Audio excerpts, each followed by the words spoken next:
Alright guys, and welcome to another little how-to video. In this one I'm going to be fitting the Skoda Fabia front splitter onto my 182.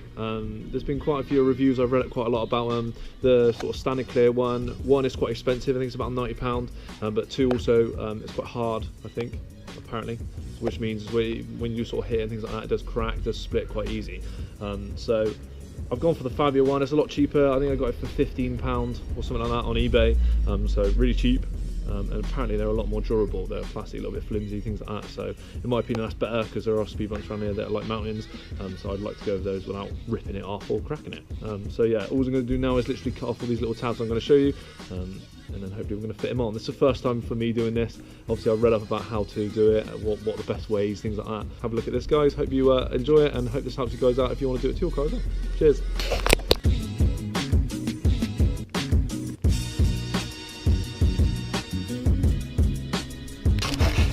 As you can probably see there from just that little clip, they are really easy to sort of pop off. It is only plastic, so all you have to do is just get a nice clean sort of stone knife there, a nice sharp one, and it will just literally slice all those little tabs off. But yeah, I'll show you again once I'm done. Okay guys, so all done cutting off now, as you can see. Nice and smooth all the way around. I think that's what you got to do, take off all those little tabs. It does say take off the tabs. I don't know if they're on about the sort of full one. I guess you really do need that little bit to drill into, so I think I've done it right, going all the way around, and all the little tab bits cut off there just in the middle. Obviously just throw those ones away, but yeah, going to go over to the car now and see sort of where we're kind of going to go from there. You want to drill bits, self-tape screws, and still keep that standing knife out just to chop off those ends when you're done. Apparently this is a lot easier with two people. Unfortunately I'm not two people, so hopefully I'm going to try and do it by myself, but once again I'll sort of let you know if you kind of definitely do need that, or if there's a way around it that you can do it yourself. First thing you do is get underneath the front bumper, and you want to drill sort of pivot holes. Obviously with the drill bits there, you want a drill bit that's a little bit smaller than the screw. Just so obviously it can guide it in, but you obviously still want the screw to grip, so please don't drill too big hole, because you'll just drill in and the screw will just drop straight back out. So do make sure you do have a slightly smaller drill bit. We'll do this bit now, and we're going to see what the holes are like when I've done.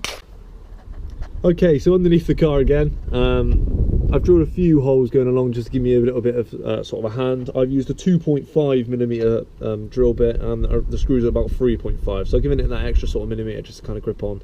Hopefully that's enough, but once again, like I said, I am new to this, I'm just sort of testing it.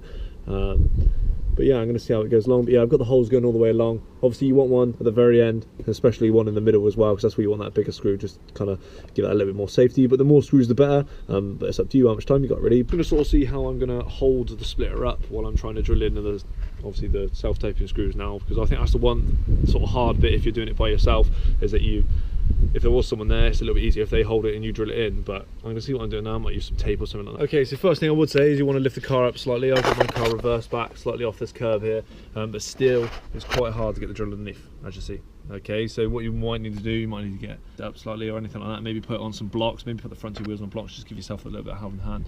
Fortunately I haven't got that, so I might have to drill the holes in a little bit sort of skew with, but as long as there are holes there, I guess.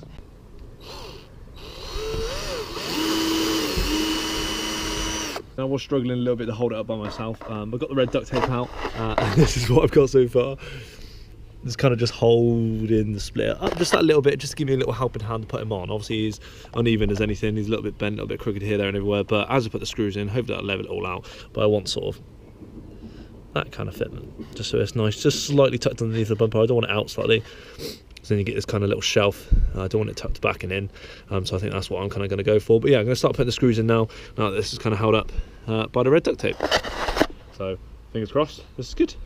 Work from the middle and work out each way to get the last ones. But I've got the middle one in now, but just going to work along to the left now, and then work along to the right in just a second.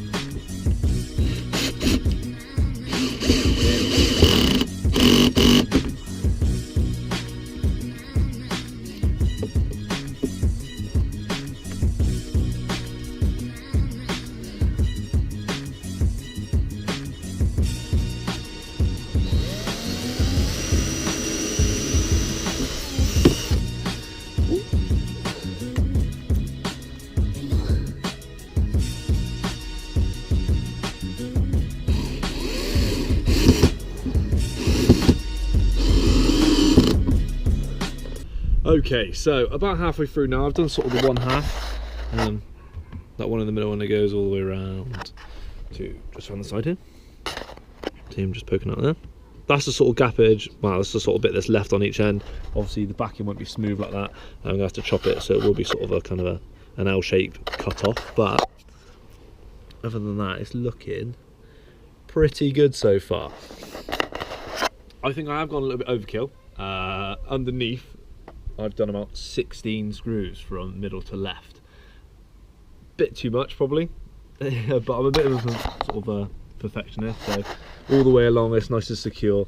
There's no real sort of jiggly bits, it's all nice there, but like I said, the only reason for this one is it's plastic. It will flex if you do scrape or hit anything. I think I saw on Clio.net it's saying that they use 16 in total, so I think that's one every other tab, but yeah, I've just used every single tab. I've got enough screws, so I might as well while I'm here. But yeah, gonna do the other half now, and then I'll show you what it's like when I finished. So going all right so far. The tape's working quite well. Pretty much done. I packed everything away, just to give you a sort of view of the final product.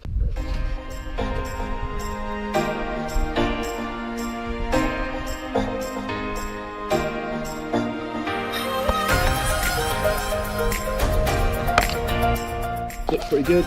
As you can see, it's just about to start raining. But yeah, so the last thing to do now is just cut off these little ends. All I'm going to do is get my Stanley knife again and give these ones a little bit of a trim. Obviously you want to be as neat as you can, kind of get it nice and flush. Like I said, it will leave that sort of a little bit of an L shape. Unfortunately, that's the only bit about these ones that in my opinion doesn't look too great. To try and be nice and neat on that bit, but that's just there to finish it off. So yeah. Okay, so the best way I've found to do this is I'd take this big bit off first. As you can see, I'm pretty much done with that. I'd get that main part off first, and now as you can see, we've still got that little bit of a gap to go, but I'd slowly trim that back, keep it nice and neat. Make sure you've got a really sharp kind of blade there to make sure it is a nice clean cut. But now I'm just going to slowly cut him back, making sure he's kind of nice and neat with the bodywork as best as I can. I'm going to quickly shoot round to the other side so you can see that one. But yeah, that's what I kind of mean about that L shape. You see it kind of goes across the top there and then shoots quite down in this kind of sort of a dramatic manner. It looks a little bit weird because obviously you've got the hole, you don't have any of that back in. A lot of people do say cut them in the middle and keep that back in there, and it makes it look a little bit prettier, but then you kind of got that split in the middle. And if you guys enjoyed this video, please give us a like, and be doing more how-to videos on bits and bobs from my Clio, hopefully making my car look a little bit prettier in the process. But that was the first time I'd done that. It wasn't too bad. I had a little bit of trouble sometimes with some of the screws going in sort of where I wanted them to, but all I had to do was just shuffle along a little bit more, drill another hole and give it another go. And so yeah, I hope you guys enjoyed the video. Thank you very much for watching. Like, comment, subscribe. Cheers guys.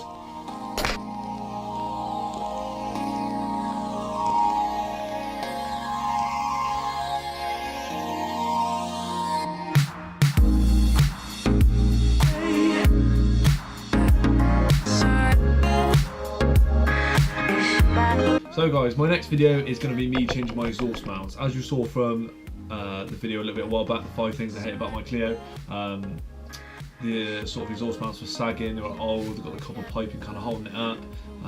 What I'm going to be doing is sort of hopefully squeezing my PowerFlex new mounts in there. Hopefully they'll be a lot better, a lot stiffer, keep them up nice and easy, and they've got a lifetime warranty, so they should last forever, which is good, which means you don't have to keep replacing those old mounts, don't have to keep doing sort of bodge jobs and things like that to stop making the exhaust look kind of a little bit funny, stop it from sagging. So hopefully those ones will be good. I'm going to show you how to sort of place those into your old mounts. Once again, completely new for me, but that's the next video up and coming. Hopefully I'll get that out as soon as I possibly can. Alright guys, so cheers, look out for that one.